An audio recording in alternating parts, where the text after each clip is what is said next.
Je vous présente aujourd'hui Nourriture céleste, écrit par Alain Cogent.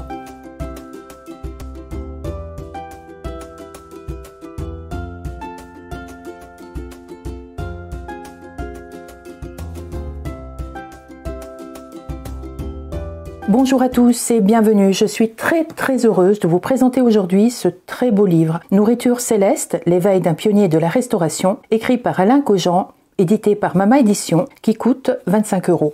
Dans l'édition, la structure est toujours aussi agréable. Je suis très heureuse de pouvoir vous présenter ce livre, j'y tenais vraiment beaucoup. Ce livre a été pour moi un vrai coup de cœur. Je ne veux pas mettre en avant l'homme, l'auteur, puisqu'il ne serait pas content de cela, c'est quelqu'un de très discret et très humble. En revanche, je voulais mettre surtout à l'honneur ses projets, les associations pour lesquelles il se dévoue et desquelles on parlera ensemble lors de son interview. Parce que c'est un homme qui mérite d'être soutenu et que j'ai surtout eu la grande joie de rencontrer, je vous proposerai son interview dans les quelques jours à venir. J'ai été séduite par ce livre de environ 350 pages que j'ai dévoré. Il porte bien son titre, Nourriture céleste. J'ai non seulement dévoré ce livre, mais j'ai surtout été happée par la générosité, par l'âme, par l'histoire de cet homme. Ce livre est une autobiographie dans laquelle Alain Cogent nous parle de ses débuts, nous parle de son enfance, il est originaire de Bretagne, de son arrivée à Paris, de ses débuts professionnels, de la mise en route de sa chaîne de restaurants et de ses prochains projets.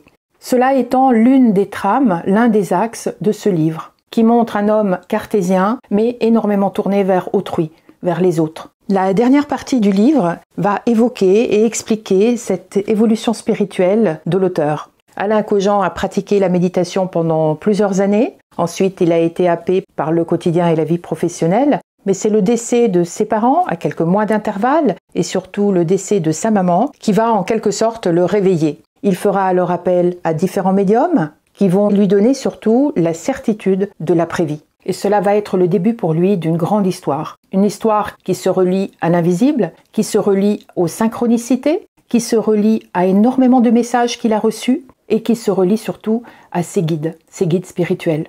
C'est finalement cette deuxième partie où le message est le plus porteur, puisque l'auteur n'a pas voulu raconter sa vie. L'objectif du livre est de vous apporter du réconfort, de pouvoir répondre aux questions que vous pouvez vous poser et vous amener peut-être une certaine certitude que le lien, que les vibrations, que les sentiments, que les pensées, que l'amour que nous avons vécu avec certaines personnes n'est pas rompu à cause d'une disparition physique, mais continue à exister dans l'invisible. Et en parallèle, c'est ce qui m'a également beaucoup intéressé, c'est son ouverture sur la spiritualité. Lors de sa quête, il va faire appel à des médiums, dont Henri Vigneault, Alain-Joseph Bellé et Yolène Dell, qui vont le rassurer, le conforter et lui donner surtout cette certitude sur l'après-vie qui va beaucoup l'aider à faire le deuil de la perte de ses parents et surtout de sa maman. L'auteur va partager avec nous énormément de messages, de signes et surtout de synchronicités bluffantes qui lui sont arrivés et qui lui arrivent encore. Mais je vous laisse découvrir tout cela.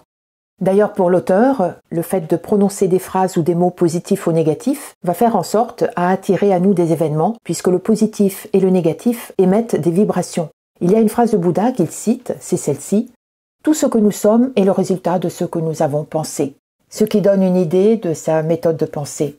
Un détail important que je tiens absolument à souligner est que la totalité des droits d'auteur de cet ouvrage sera reversée à des associations caritatives. Donc, en achetant ce livre, non seulement vous allez découvrir un homme hors norme, mais vous allez également participer à quelque chose de très important et faire une belle action. Je compte donc sur vous et sur votre générosité, ce qui pourra d'ailleurs également réconforter les personnes de votre entourage ou vous-même sur l'existence de l'au-delà. En offrant ce livre autour de vous, vous allez surtout apporter beaucoup d'espoir, beaucoup de réponses aux questions que vous pouvez vous poser ou que votre entourage peut se poser après la perte de quelqu'un qui vous est cher.